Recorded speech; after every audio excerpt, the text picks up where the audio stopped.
Samantha Bonwick, Squirm. Squirm, Samantha Bonwick. I want you to think back to when you were 11 years old. Imagine you were swinging on a tire swing at recess with your friends. You have situated yourself in the sweet spot of the tire, the center of it, while your friends are standing all around you. The tire is gleefully flying back and forth through the air, and you don't have a care in the world. When the bell rings, everyone jumps off the tire and runs into the school. You go to follow them, but you're stuck. When I was 11 years old, I got stuck in a tire swing. While having fun with my friends, my bottom had slipped further and further through the tire swing with each swing.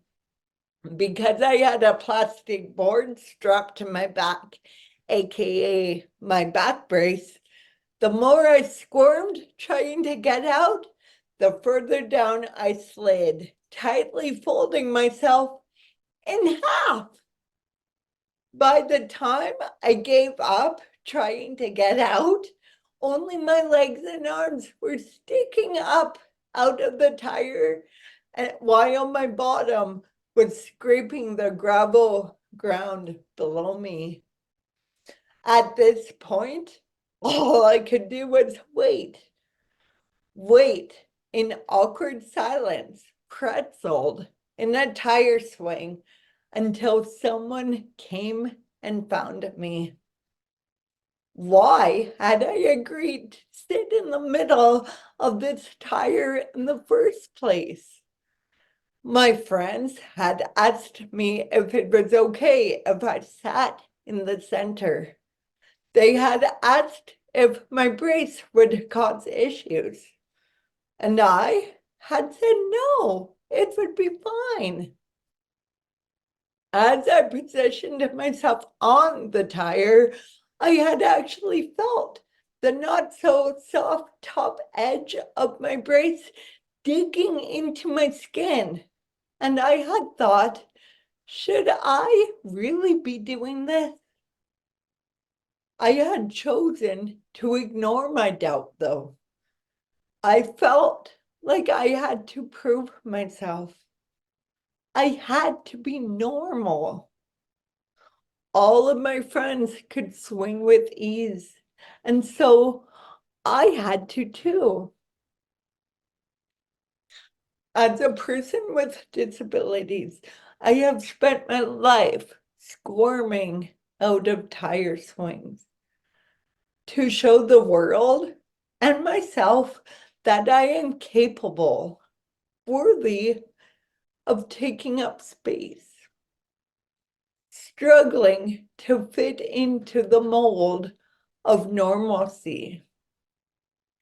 In high school, I would try to skate every year in gym, even though I knew my balance would let me down, and I would end up sullenly sitting in the stands watching everyone else have fun. In college, I refused to use my laptop to write notes. And then I would struggle to study because I couldn't read what I had written. During the first 10 years of marriage, I would scold my husband if he offered to help me, even when I was fighting back tears because I was struggling to peel potatoes and cut veggies for supper. I struggled because this is how life had to be. It was just part of having disabilities. It was the reality of it. I had to struggle to fit in. 2 years ago, I squirmed my last squirm. 2 years ago, I almost fell through the tire swing. And Toastmasters is what saved me. After 5 years of loving my job and being confident in my role, I started to feel that I wasn't enough. I had a new manager who wanted more from me and who questioned every decision that I made. It seemed as though nothing would make them happy. They even began doing my job for me, leaving me feeling unworthy and inadequate. Me being me, I kept leaping higher, working harder, and wedging myself further and further into the tire, trying desperately to fit in and find approval.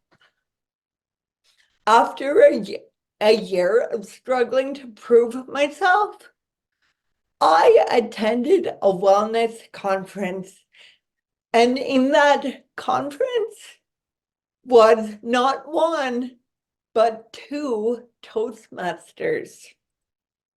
After spending a day with them, we began to share with each other what had brought us to this conference. One was a presenter. One had come to the conference for work.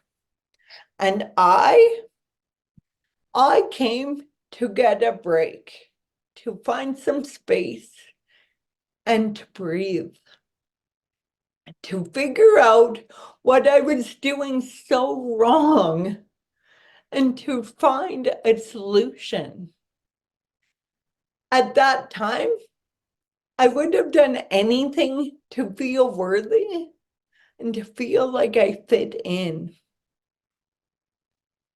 After a much needed and unexpected pep talk from these people that I had just met, I returned to work with a confidence that had been lost for some time. I slowly began not only to stand up for myself, but to trust myself again. I began to love my job once more. It wasn't long before I joined Dynamically Speaking and got to know the wonderful people involved. With each speech came more confidence and more empathy for myself. The need to fit in, gain approval, or be normal slipped away. I even let my husband help me in the kitchen every once in a while now. Growth. Toastmasters has taught me many things. It has helped me to become a more confident speaker, writer, and presenter. It has shown me how to use my skills to not only make a difference in my life, but in the lives of others. It has given me a community filled with inspiration, love, connection, and support. It has helped me see that vulnerability is a superpower that you can hone and use for good.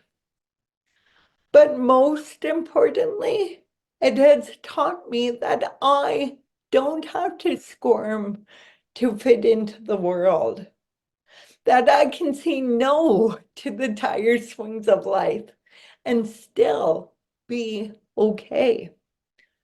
Toastmasters has helped me to see that I am enough. You are enough.